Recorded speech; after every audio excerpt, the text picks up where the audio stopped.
Hey everybody. So it is ridiculous how many times I've tried to record this video, but I think I got it right this time. So in this, give me 1 second. So this video, I am going to go over um my brand strategy guide for the people that I am onboarding to work for me. So whether it's contractors, whether it's um, a part-time employees, full-time employees down the line, anybody that's going to be doing any sort of work for me is going to be required as a part of the onboarding process to watch this video. So this video might be an hour, hopefully not that long. But the purpose of this video is to go through my brand strategy guide with the intention of helping those that work for the company to understand my voice, my tone, my style, and also for any contractors, part-time or full-time employees to understand where they fit in the sales funnel, in the sales process, in just helping to move the company forward. And this is really important because right now I have a lot of contractors that work for me, whether they do editing, whether they do content creation, whether they are my assistant or a VA. And all of those people are doing different tasks. And I know that none of you really understand where you fit in the sales funnel and how important your work is to growing the business and just impacting the lives that I and we are seeking to impact. So, you might be watching this video and you're one of my contractors that has like 5 of the same tasks to do every month. And I know sometimes you may think like, you know, this task might not be that important, but it is important because it's at a very critical stage in the sales funnel and the selling process and just reaching the people that we want to reach with my messages. Now, this particular video for those that are watching, because my the people that are being onboarded to work for the company have to watch this video, but this video is also being made available to my paid Patreon members so that they can see how to grow their company and what to include as a part of their onboarding process as well. And it'll just be helpful for my Patreon members to kind of go through my digital strategy guide again if you missed this video before. But primarily this video is for people that are working for NerdWorks particularly. So NerdWorks is an image activism and diverse storytelling company. Right now, you know, an assistant works with me, a VA works with me, a couple of content creators, a grant writer. Those are the people that work with me consistently. And then there are just other people that are brought on throughout the year, such as illustrators and authors and layout designers and all types of people. So, um, a lot of people that post captions for my content or write grants for NerdWorks, you need to understand the voice and tone I use, but also my mission, why I created this company in the first place, words that I actually do not use. So, for example, this is a great place to take notes, particularly if you are my grant writer or you are writing captions for my company. Um, I don't use words like marginalized. I don't use words like underserved populations, marginalized populations. I refer to those groups of people as underestimated because there's nothing marginalized about being a person of color. Like there's more people of color on the planet than white people. So this is important because when you're writing my captions or you're applying for a grant, I use underestimated.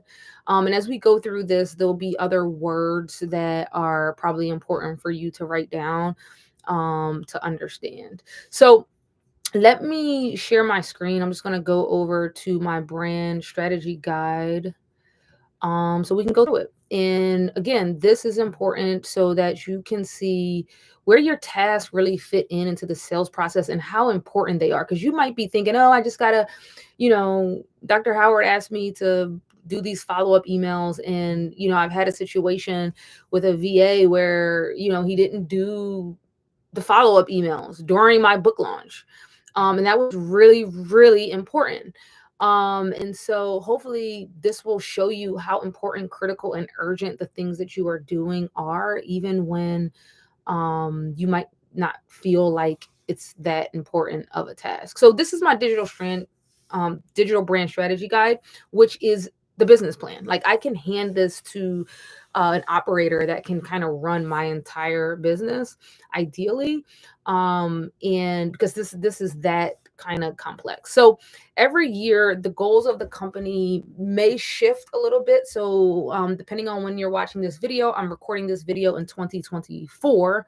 Every year I'll probably record an update. So right now where we are, um closer to 14K on TikTok, closer to 13K on LinkedIn in terms of following, and we're now at about 86, 87,000 on Instagram. The engagement rate is much higher here, so this needs to be updated.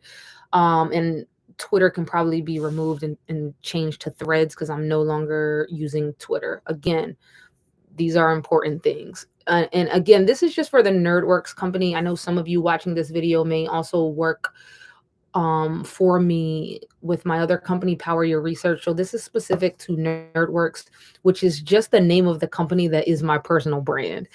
Um, Again, please take notes on all of these things if you're doing contracting work for me, and the things that I'm saying matter for your job function.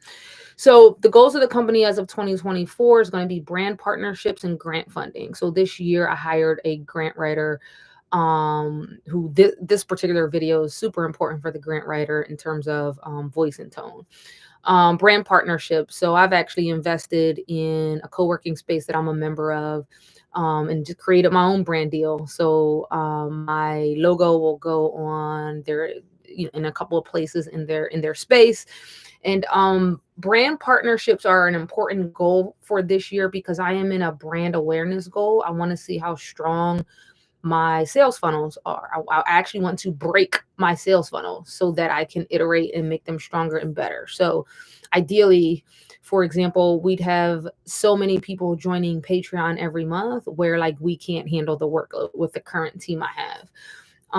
So for example, my assistant creates the labels every month. I print them out, and then my mom packages everything and ships them. Ideally, like, we'll have so many new orders and new subscribers that's just like I have to hire someone else, or we have to kind of iterate on that particular process. And so brand awareness is super important. So when you're talking in my voice and tone, you are part of a sales funnel, but we also just want to get the Dr. Sheena Howard brand out there, and messaging around, hey, I do ghostwriting. I write for celebrity CEOs. I'm looking for new writing projects. Because as you'll see when we get to my income streams, clients, high-end clients, organizations, and celebrities are where the company makes the most money, as of 2024. And that goes into the second goal: increase brand awareness and community engagement through highly shareable, engaging content through social media and my published books, and select high-level media placements. So just for context, I don't do as many media spots anymore. You know, 6 or 7 years ago, I was all about media coverage, but I did all that. So now I can be a lot more selective in just doing high level media placements. We're talking about things with big audiences that will really change the game for me. So think like my interview on the Breakfast Club, or being featured in Good Morning America, those types of high level places, TEDx and TED Talk stages.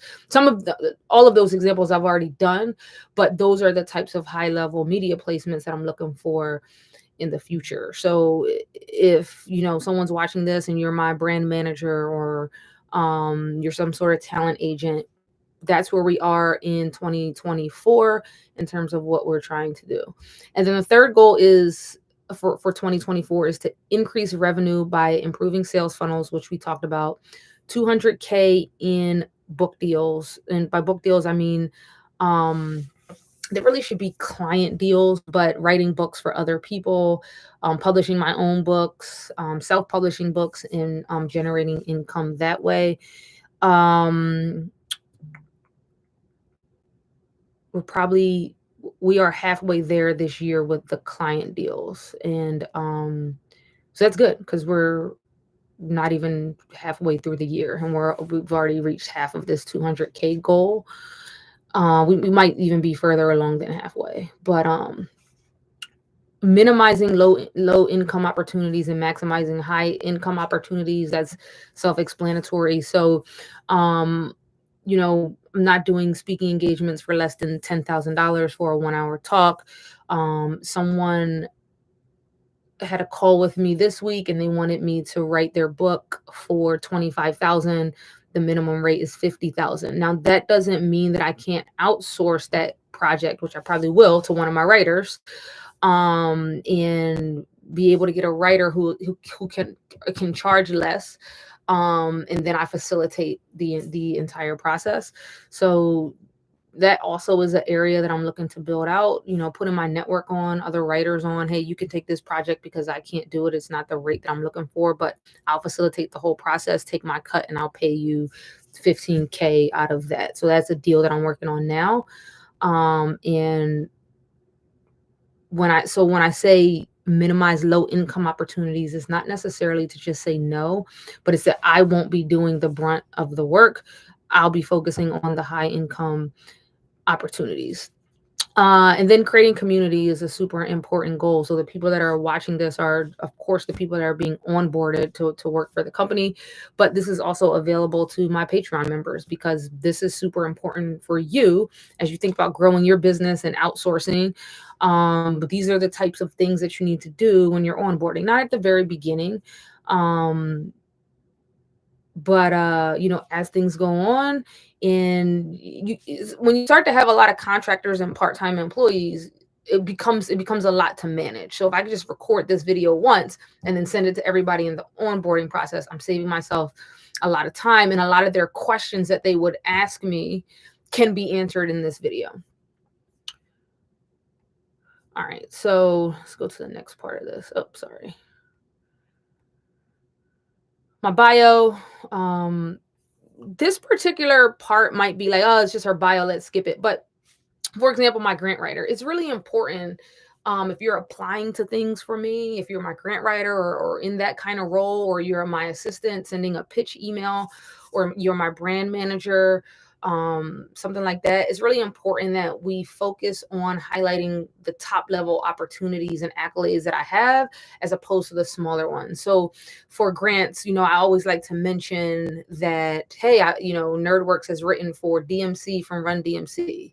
I've written for Marvel Comics and DC Comics. I've had a book that was a clue on Jeopardy. So all of those high level things can pretty much be found in this one paragraph, being featured in Good Morning America. So this bio right here, you probably can copy and paste a lot of this if you need to figure out, okay, well, what opportunities should I highlight? These should be pretty consistent opportunities that you highlight, because I found that in grants, particularly, or pitching, people want to feel like you're going to put them onto something. They want to feel like it's going to make them look good to give you a grant, or to hire you, or to bring you onto their platform. And this does that. It shows that.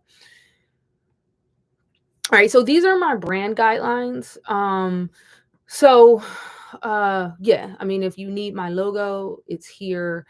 You can't really pull it right from this brand strategy guide, but maybe it'd probably be a good idea for me to just include my logos in the onboarding process when I send you this video, so that you don't have to ask me for it. For example, my content creator that's editing a video for me, she just emailed me and was like, hey, like, where are your logos? So this is important. Probably I'm going to make a note, send logos with video. Another important note, so my contracts are through my company Nerdworks, but Nerdworks is not a forward-facing company. That's just a name that I came up with when I started my company like 7 or 8 years ago, when I knew nothing about business and when I really wasn't doing anything with the company. Company name, so that's just the name of the company. Really, my company is my personal brand. Um so that's important to know. So when you ask me for a logo for Nerdworks, I'm not going to provide you one. The logo is really Dr. Sheena Howard. Um, these brand colors and the numbers are important. So I have a lot of people that do PowerPoint slides for me, or do design work and layout design, and I always send them this brand strategy guide. So if you are one of those people that are responsible for the aesthetic, these are the guidelines that you need to follow in terms of color scheme and sort of my aesthetic as represented through these images are going to be key. I'll go over this briefly so that what the brand is putting out, what my personal brand is about. My brand archetype is the sage, and so what that means is I'm after the truth, I'm after seeking knowledge, and I'm after teaching people about that knowledge through my experience. And so this over here, the goal needs to be updated because this is actually not the correct sentence. Um, that's from a different archetype. It's just kind of an error in the strategy guide. But this is accurate. Guided by truth seeking, the sage is the most fulfilled by finding answers to the most challenging questions. And so when I post content, it's through the lens of kind of three adjectives. Is it fearless? Is it empowering? And is it smart? So if you're creating content for me, sending emails, that's kind of the best foot forward I am putting, which is it smart? Is it fearless? And is it empowering? All right, so let's keep going. Positioning. Those are the brand adjectives. So for example, if you're creating content, don't be afraid to use the words fearless and empowering, right, in those captions. Target audience. So this is important.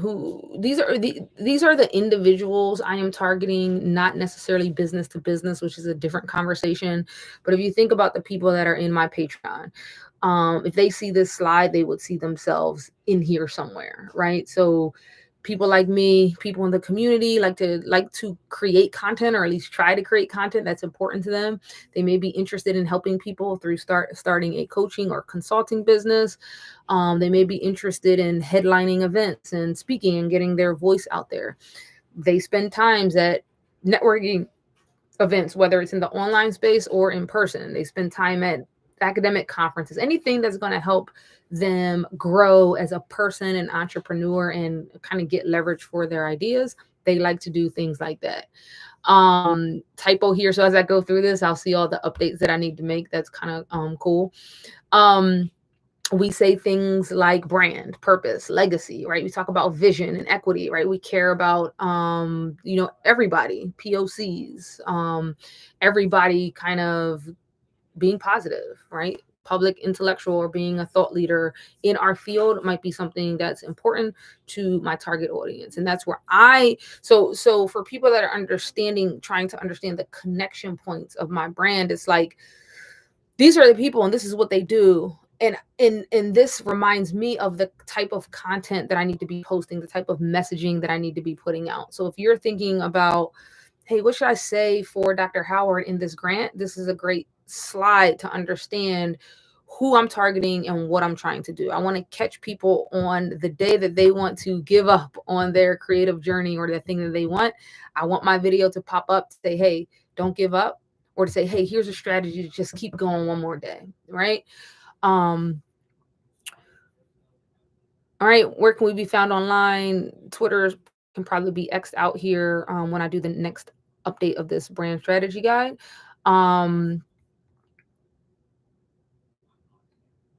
Okay, so this is the psychographics of my target audience. So instead of like demographics, psychographics are the way that the people that I'm trying to target, the way that they think. right? The headspace that they may be in. And so this is really important when you're creating videos for me or content and you're fishing around for like what's the appropriate word to name this slide or this book cover or title. This is a great slide to help you understand um, the mentality of my target audience and the people that I'm trying to impact and who they are. All right, channels of communication. So we're focusing the brand on Instagram, TikTok, and LinkedIn. These are all doing really well. I spent more time and focus on Instagram. Obviously, anybody that follows me will see that. TikTok is an experimental platform for me, but that is doing considerably well considering that I don't take it as seriously as I need to be doing. And then LinkedIn is actually the sales funnel through which I run the academic branding company. So this session is not talking much about power your research. But if you're working for the company, this is super important to understand because in terms of my brand, the Dr. Sheena Howard brand, we're primarily right now focusing on Instagram, TikTok, and Threads. So I need to add Threads. And I probably to this slide, not probably, I know I need to add Threads and Patreon. Patreon is a platform that I have to spend time posting on every day.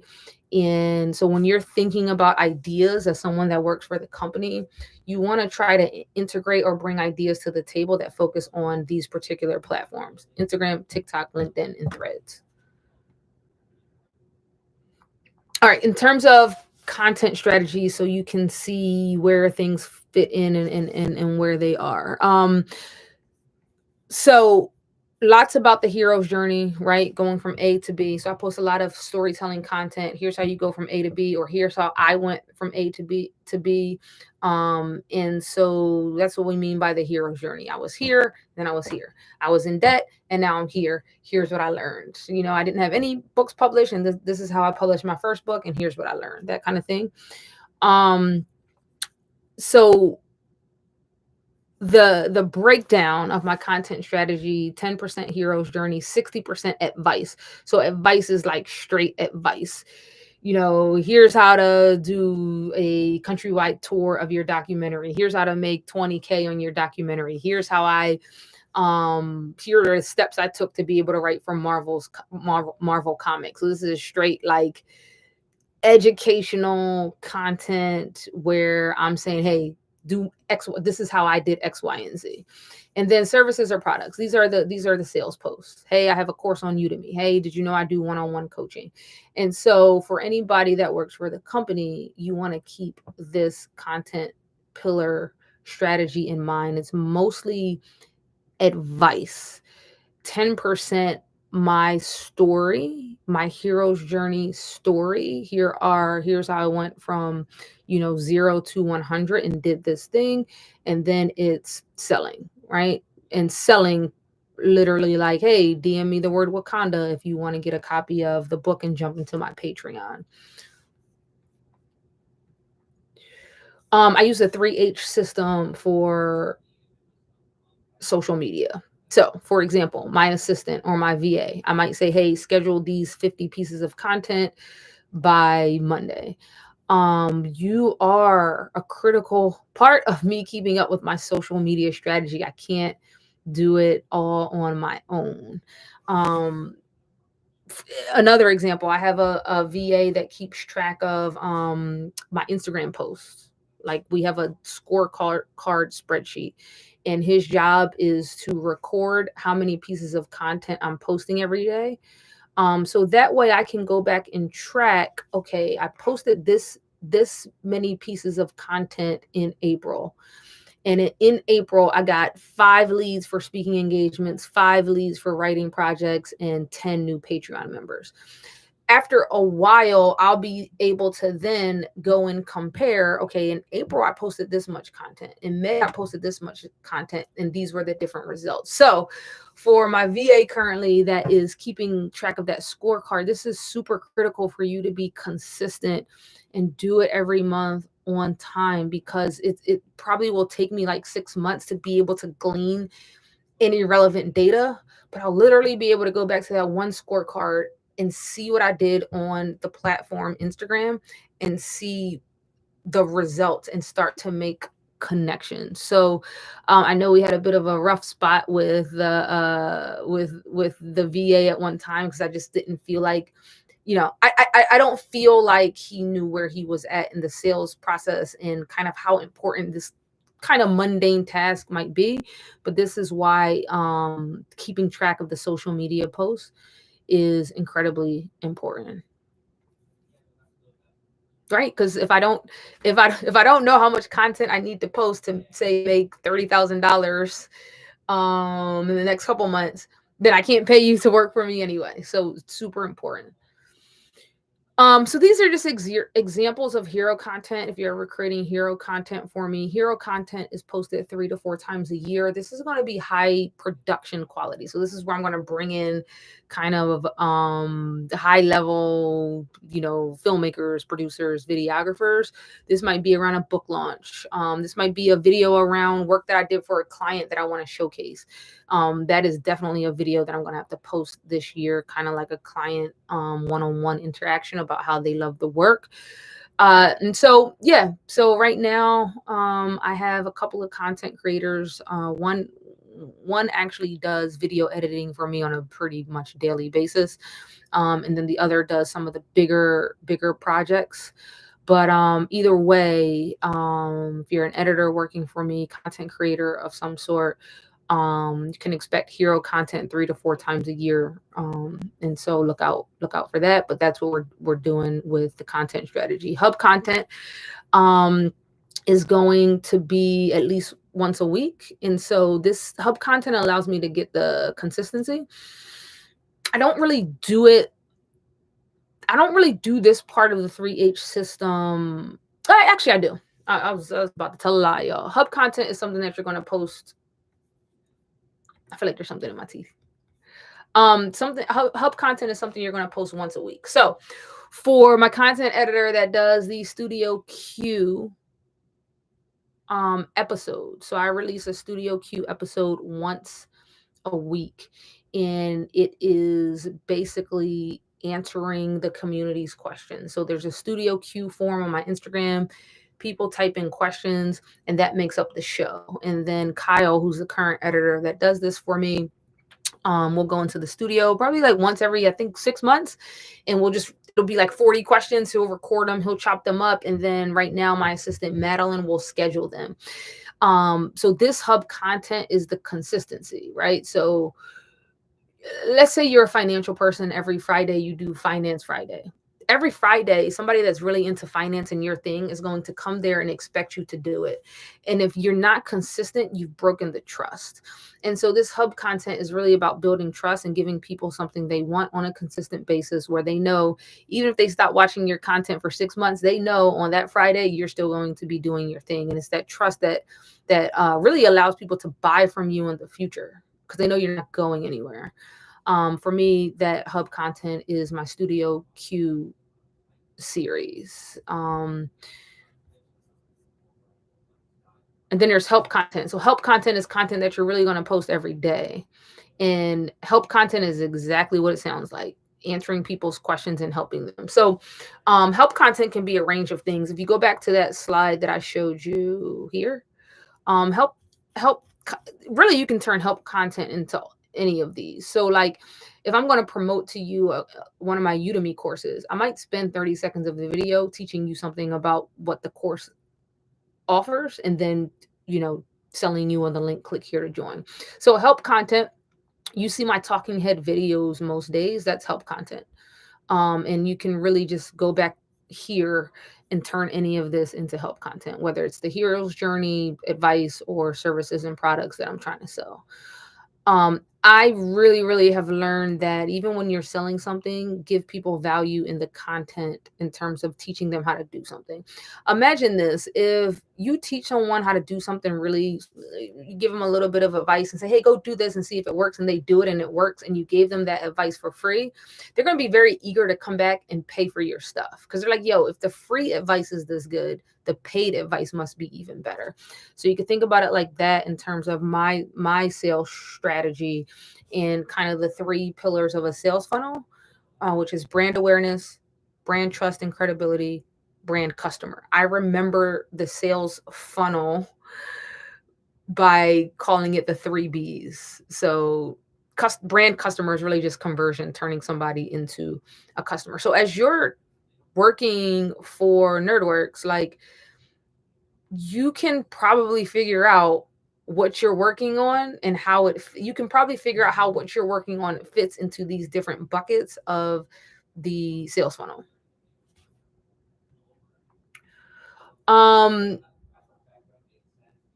Inspiration for kind of where I'm trying to go and what I'm trying to build, or what this could look like for me, is Dr. Brene Brown. I think she has a great platform. I think she's done a great job of building out the brand and owning words, right?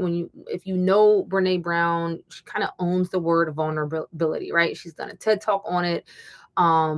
She just kind of owns that word. And so NerdWorks, or Dr. Sheena Howard, is trying to own the word of empowerment, right? When you go to my content, I want you to see self-reliance and empowerment, right? And so if you are ever looking for content inspiration that kind of vibes well with what I'm trying to do, Dr. Brene Brown's, not necessarily the word that she owns or the word that she uses, but how I'm trying to advance the platform would be something that's on the level of Brene Brown, these high level interactions, these high level touch points, right? She does interviews with Oprah. She's cool with Oprah. And so that's where we're trying to go with the brand, because my brand statement is, and this is something important to know, my brand statement is, I create experiences for free thinkers to feel empowered when they're challenging the status quo. And that's what we're here to do, right? Help underestimated populations around the world see the light at the end of the tunnel, not give up, to put their best foot forward even when they don't feel like showing up. And so you're a part of that mission, right? You're a part of really trying to empower people around the world, to go get it, right? And to not give up, and to not let any excuses hold us back from living the life that we want to live. All right, so this is a slide about related brands. These next couple of slides are really about your network, and how you can think about activating the network, and how I think of a personal brand in terms of activating the network. As you can see, your brand strategy guide is a living document. So you want to create it and leave it alone, but update it. Like, these pictures need to be updated periodically based on how the brand grows and how we change, and um, how, quite frankly, other brands change into things that I might not agree with. Like, I would not Earn Your Leisure, shout out to them, but I would replace them with somebody else at this stage in my building process. But this slide is important if you want to think about whose audience I would like to leveraging these different people's audiences, because they have segments of the audience that I also want. So uh related brands, these are experts and OGs I'm connected with that I know. And then at the bottom, these are relationships that I'm trying to manifest. Shout out to Madi. He let me go live on his platform a couple of months ago. And so, I'm staying true. I'm trying to manifest. I manifested going live on Madi's platform. And it was kind of cool when you have this stuff written down. But if you want to get a flavor for who I'm feeling in the field, and kind of who I'm vibing with, this is a great slide. All right, same thing. These are gurus. So these are experts or OGs that I'm connected with as well. Other connections that I'm trying to manifest. These are well-positioned people that mention my name behind closed doors, right? Laia does a podcast with Jill Scott. I was on the Jill Scott podcast. Omi Bell was one of my first ghostwriting clients. So if you want to understand the type of businesses, the type of clients, the caliber of the new clients I'm trying to get, remember back to that $200,000 client deal goal at the beginning, right? These are the people that will be in rooms that I'm not in, that will mention my name. And so connecting with them and staying top of mind with them is really important. Connections I'm manifesting. This is an interesting slide because I've been in conversation with Cheo. So if you want to get a feel, he's a showrunner. He was the showrunner for the Netflix show Luke Cage. You remember Luke Cage came out on Netflix and like broke Netflix. So I'm in conversation with him. But these are the types of people and relationships and opportunities that I'm looking to get. Would love to do a master class. I don't know if David is still the CEO, but he was the last time I checked. So this is hopefully this gives you a really crystal clear idea of the people that I'm going after, the businesses and the opportunities that we're looking for to keep the company growing. And then influencers, people that have large followings that are representative of my target audience. Again, this is kind of just a review of, hey, I want to go after these people's audiences, because if these people's audiences have people that would like my stuff.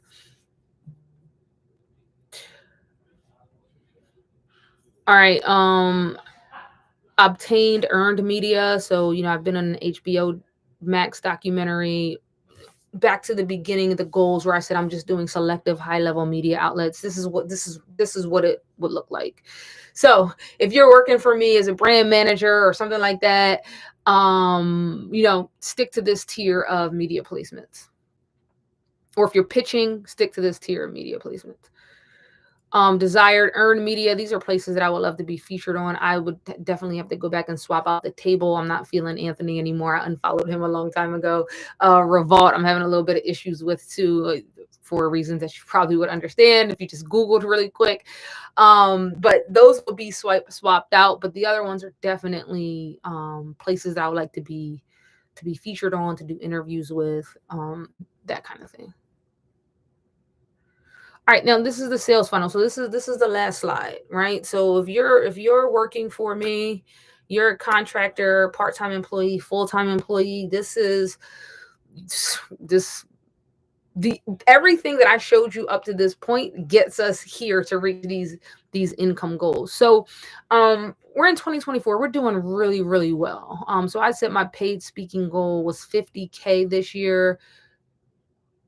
I'm really, let me see. Let me not lie.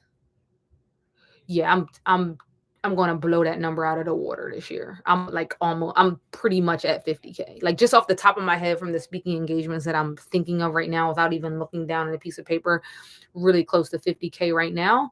That goes back to the brand awareness, the visibility. If you have a role in my company where you're working on social media, so anything you're doing that is recording my social media content, writing the captions, um very editing, very important. Speaking engagements, they're easy, they just require me to continue to get visibility, but more important, back to the language that I like to use, that helps me attract the right type of people to do speaking engagements for. Power your research. We're not talking about that much here, but that is a part of my entrepreneurship revenue stream. Power your research is doing very well this year. 100K is tough for Power your research, but we are probably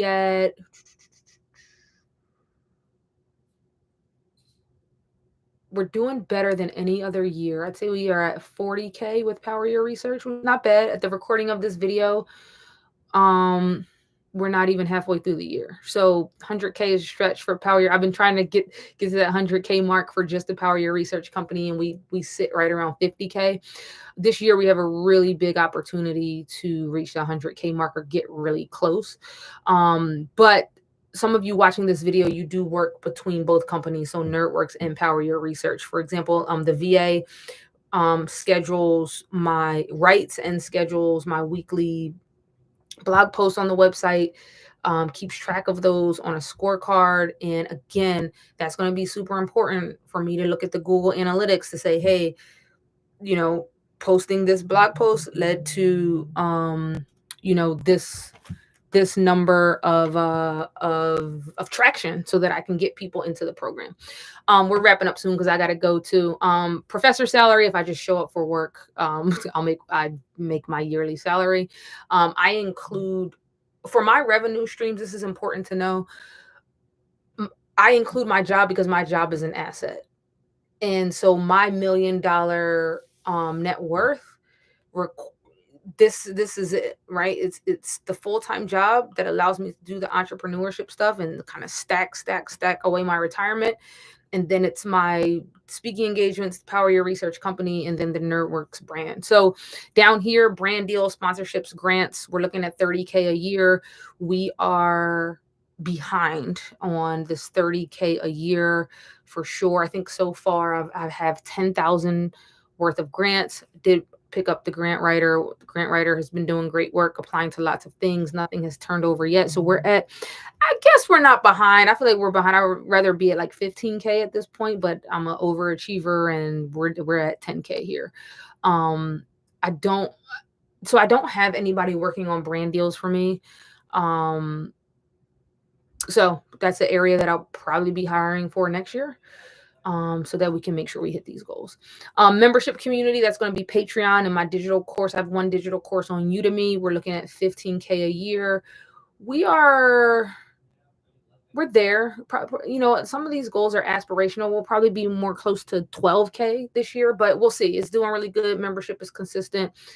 Shout out to everybody that's a member. You allow me to continue to grow and give back to you, and hopefully there's an equal exchange of value there. And then writing for high income clients, big book contracts. So the beginning goal, remember the beginning goal on the first slide was 200,000. Now I have here 300,000. Um, we we can, I don't know. Well, we're at pretty much, we'll reach 200,000 this year, most likely. 300,000, let's just say that's a stretch goal. So this is where your work fits in. This slide right here. I can't make it without you doing the tasks that you think might not be that important. This is how I convert the passion into profit, but more importantly, catch people on the day that they want to give up so that we can empower underestimated populations. So I do have to run. I'll probably record another one of these videos. When I update the brand strategy guide, I can go back through it, which I guess would be cool for you if you missed this one. But this is the onboarding video. For different roles, I am going to start creating FAQ documents that I can send to you, starting out with my grant writer.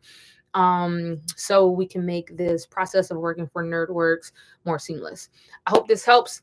Let me know if you have any questions, and I am out.